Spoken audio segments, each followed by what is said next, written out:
All right, this is Ethan with SDMetal. We're here right now at Soma with Freddie and Cory of Carnifex. How's it going, guys? Going all right. All right, awesome.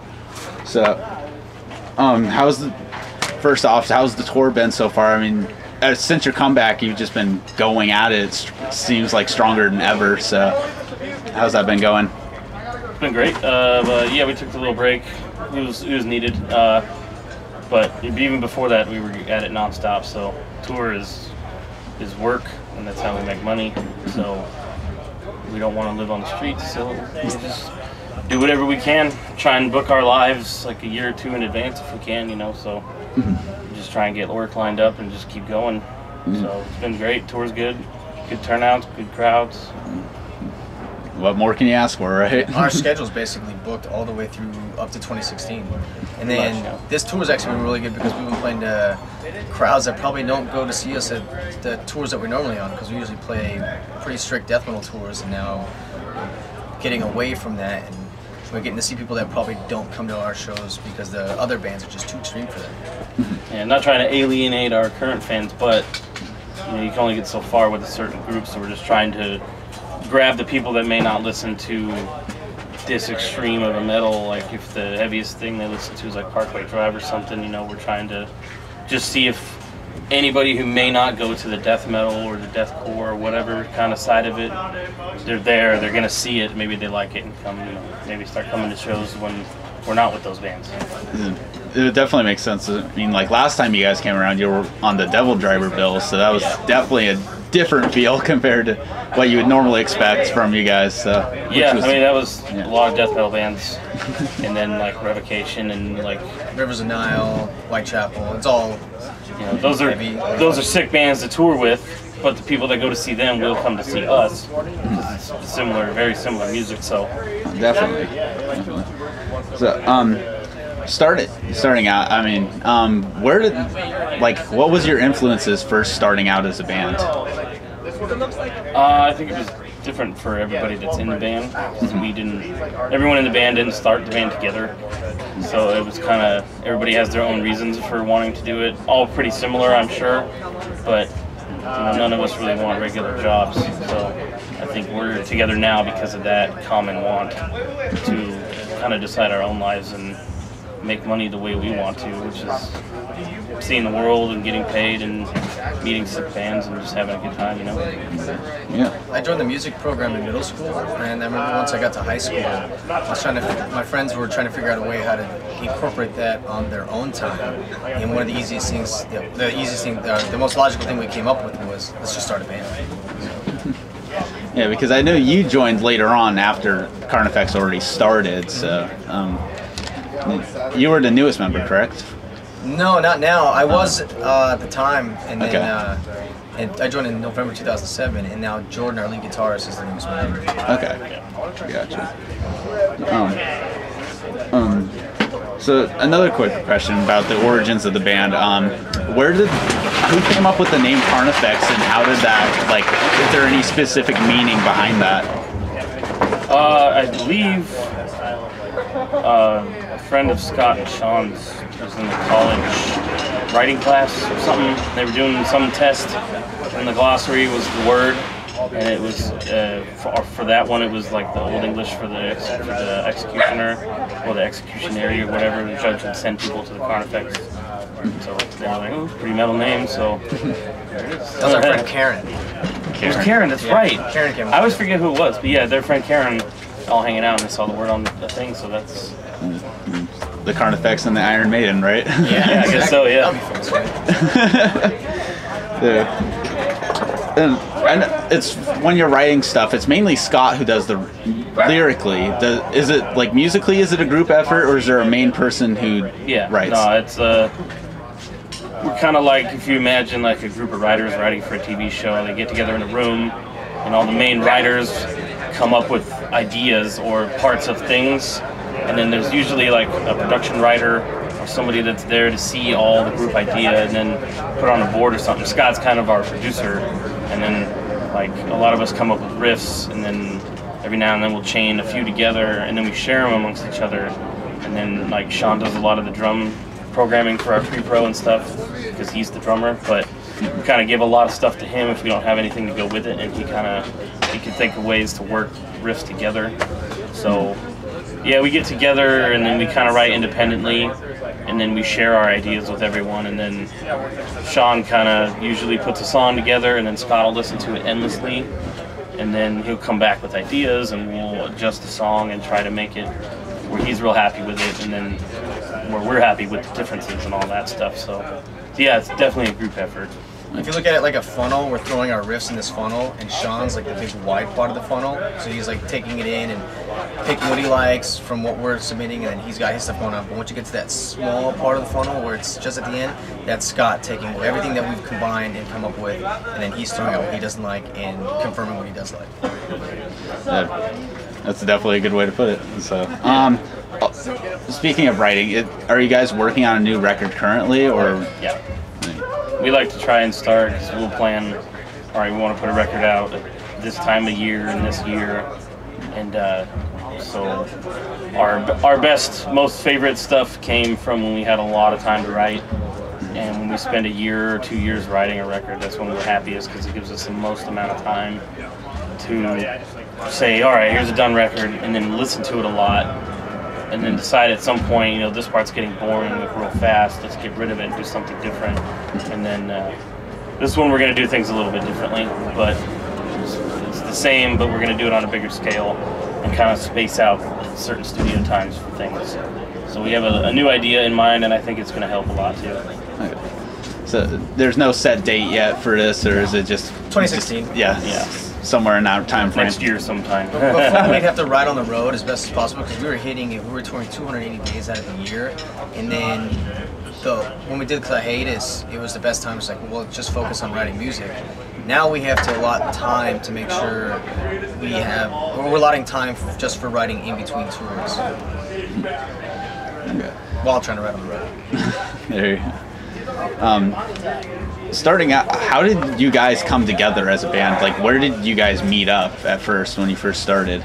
I met Sean in 2003. When we both joined, he had an ad up in Guitar Center, and the band asked him to join. And then my friend was in the band, and then he asked me to join. So that's how I met Sean. And then when this band finally started going, he called me up once they got signed. He's like, we need someone that can play and help write. It's like, yeah. And my band fizzled out, and I quit my band and went to school at the time. So I was like, all right, I just quit school. Yeah. All right. Yeah, I saw the first lineup after the two dudes who were with Sean and Scott at the very beginning. They got rid of them and got two other guys, and I saw that four-piece play here at Soma with I want to say Remembering Never and Three Eyes of the Dead, and something they opened as a local band. Okay. And I was like, wow, it was really sick. And then my buddy had internet and I didn't, and he was on Facebook. He was like, oh, that band Carnifex we saw is looking for a guitar player. They want a second one. You should really try it. Yeah, he's like, he didn't really say that because I was kind of trying to start a band with him, but he was not happy with his skill level in drumming, and he was working, couldn't practice as much maybe as he should have. So I was personally really trying to do what we're doing now, and that band Carnifex looked like they wanted to do that. So I hit him up on MySpace and met Scott and Sean at their apartment, and I brought some things I had written, and they showed me riffs to see if I could play what they wanted to play. And then they're like, oh, well, yeah, well, let's play a show and see how that goes, and then if it's good, you're in the band. And here I am. Those riffs are all over Dan My Arms. Yeah.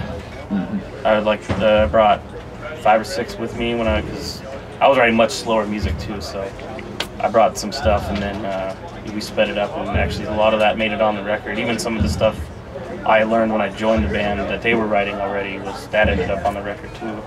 So some of that shit from way back in 05, right at the end of 05 that we were like throwing around, that shit's on the first record. That's pretty cool. That is really awesome. One of the coolest things I had was we were driving around doing my first tours in the band, and he still had that CD with him and his friend drumming on it. So I got to hear the riffs before they became Carnifex riffs. Yeah. That was cool. That is really interesting. At this point, are you guys working on separate side projects, or you're just sticking mainly with Carnifex? Yeah, Carnifex is my main gig.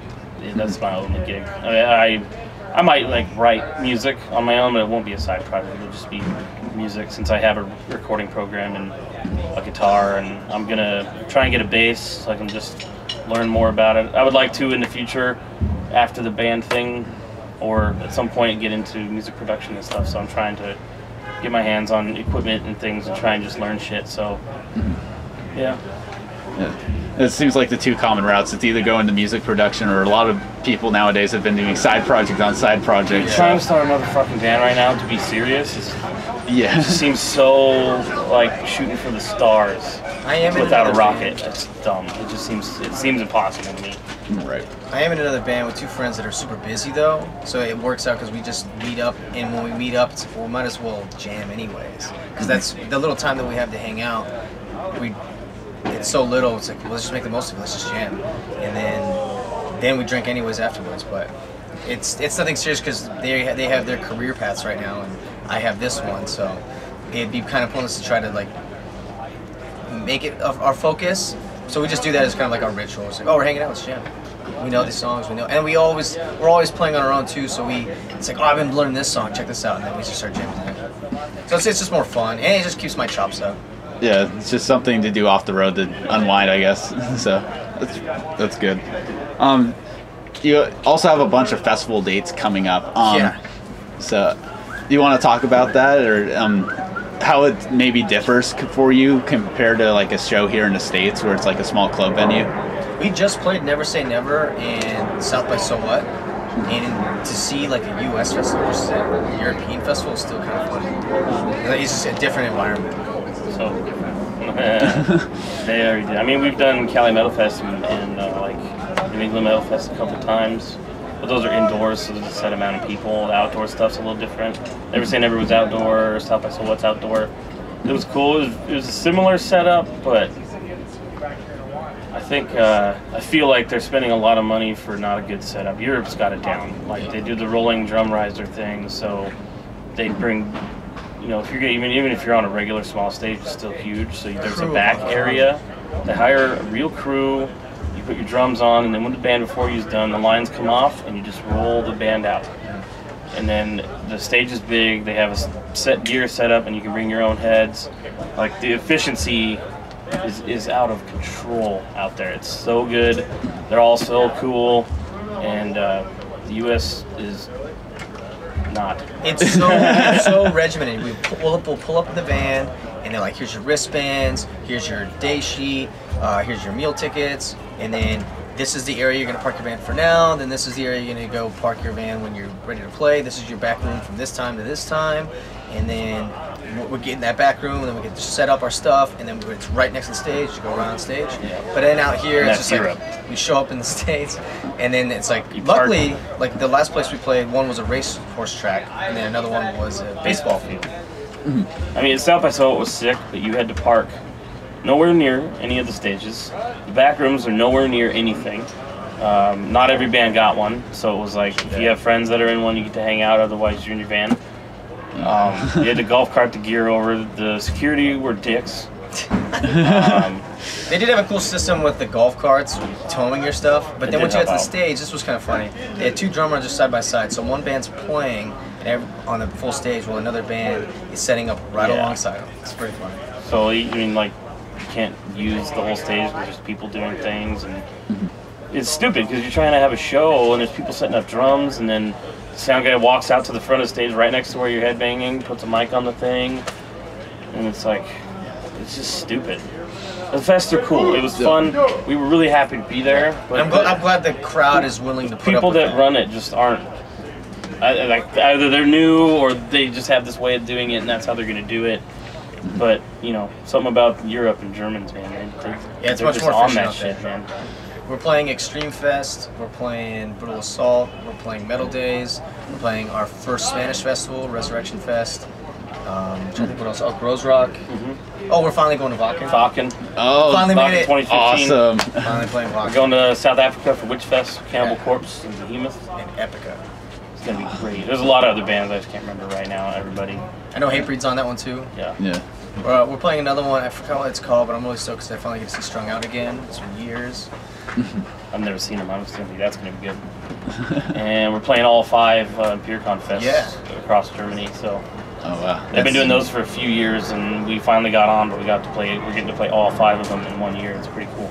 That's yeah. And most of them are sold out already too. So Empirical Fest is cool because it's in different cities, different countries. So we're playing like Manchester, we're playing Amsterdam, we're playing Germany, we're playing Vienna. So just very busy with the festival scene this year. It's our tour, meeting up with Amir's tour, meeting up with Stick to Your Guns tour. So you just get to bring in all the flavors of metal all together. It's gonna be great. And everyone's more open-minded about it.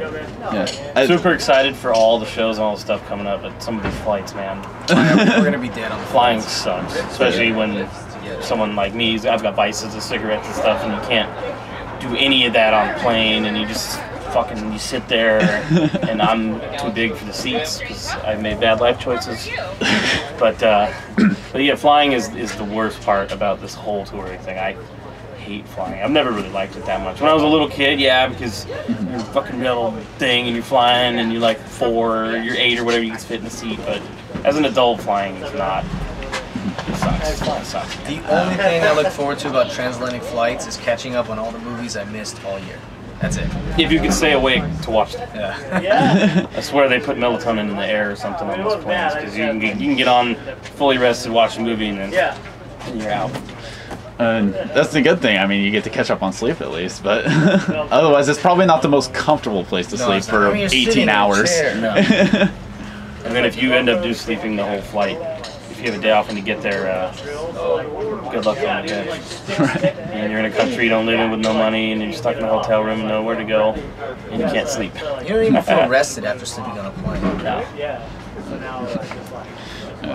No. So, a couple last-minute questions. For anyone who's looking for a new band or anything to listen to, what would you recommend new bands that you're listening to currently? On the Shore. On the Shore is great.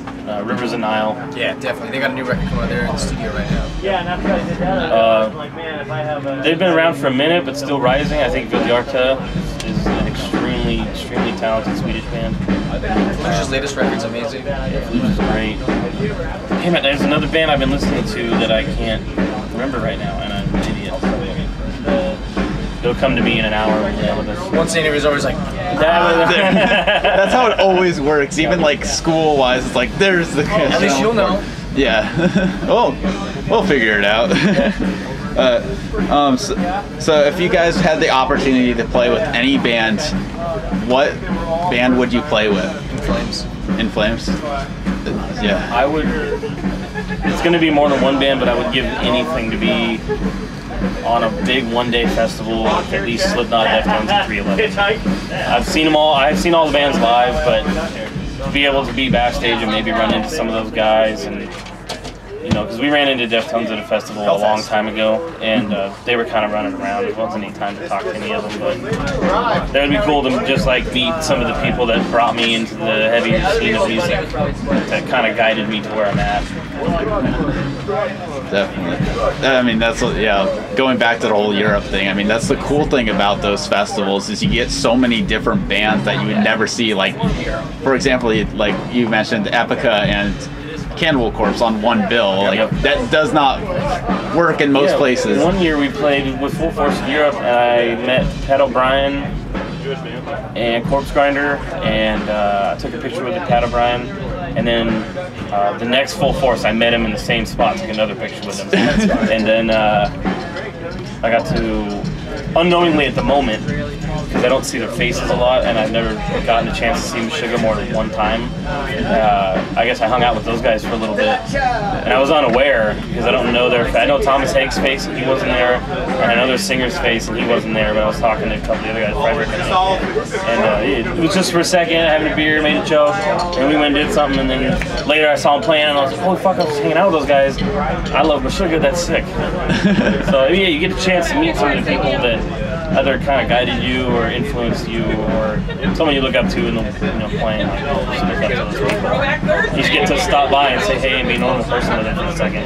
It's cool. Definitely. It's like you're going to work and then except our office is so much bigger, and some of these employees we don't get to meet for years on end, and then we fun meeting. Like, oh, you're the person I heard about so much. I've seen you from afar. Especially when they're cool people and they talk to you and they just treat you like another person and not like some band that's opening up for them later. Like when they're just like, oh yeah, how's your guys' thing going? Blah blah blah. All right, cool. See you later. It's cool. It's very eye-opening and humbling and all that stuff. It's really fun. It's very motivating too, because you meet someone that's been doing it forever and they don't like harsh it in any way. They don't belittle you, or they don't make it try to pull like some veil from your eyes. They just kind of like, yeah, keep at it. And they're still having fun about it. Alex Webster. He's like there's a lot of really cool dudes who are doing it forever, but he's a guy like he follows a lot of people. He actually pays attention to new bands. Some of our friends have toured with them, and they're homies now. And like he supports new bands and all that. And he's a super cool guy. I met him and I talk to him online sometimes. And he's so down to earth, and he's been doing it for 20 fucking years, 25 years, something like that. Just it's cool, and I hope that I'm not becoming a dick, and I hope I'm staying like that. Like, if I'm still doing this in another 10 years, that I'm still cool like that. Yeah. And I hope I'm cool like that now. Yeah. I don't know that I am. Yeah, I mean, it was like the last time I saw you guys, you were all really cool to me, and even before I was pressed and everything, and I appreciate when bands actually take the time to do that, so thank you for being awesome, guys. It's not always easy, because sometimes you're just maybe having a bad day, some shit at home's going down, and you don't want to talk to anyone. Right. And sometimes you can come across like a dick. And I know we have a few times, some of us, but it's not who we are. Like, we are chill dudes, and we do want to talk to people. Sometimes we're tired, sometimes we're in a bad mood. People just gotta, we're regular people. As much as whoever looks up to us, we're not fucking gods. We're not insane people. We're dudes that learn how to play instruments, and we're just doing a cool job. We're not special at all. We're normal people. We have ups and downs. People just gotta remember that everybody's a person, and not everybody has perfect days every day. That's like that's the lesson that a lot of musicians I would love to have. Just that's a great lesson to learn. And it's like I appreciate the fact that you appreciate us just as much as we appreciate you guys. So. And people should also remember, just if you want a picture with us or you want us to sign, just come up and ask. Yeah. We're normal dudes, and believe it or not, we do the same thing. We stand around and look at it. I don't want to go take a picture with him. I don't know my shit. Like, he looks busy and stuff. Just go ask him. No, that's so and so. I can't fucking just go. But then it's like the advice you hear when you're trying to ask a girl out. You're gonna get a no. Someone's gonna say, no, I don't want to take a picture. Go away. Don't worry. You're gonna get much more yeses than no's. Yeah. So don't be discouraged if some guy that you want, like, if there's a person you want to see, the vocalist of some band, and you go, hey, can I get a picture? And he blows you off, and then you see someone else. Don't let that moment discourage the other moments or the other chances you have. Just go for it. Just ask. There we go. But yeah, so thank you guys for sitting down with me and doing this, and sitting down with us at SDMetal, and good luck with all your festivals this year, and hopefully we'll see you back here in San Diego again very soon. Okay. Back in the fall. Yeah, we're planning something for the fall, so. All right. Stay tuned for that. There we go. Thank you again, guys. This is Ethan with SDMetal signing off.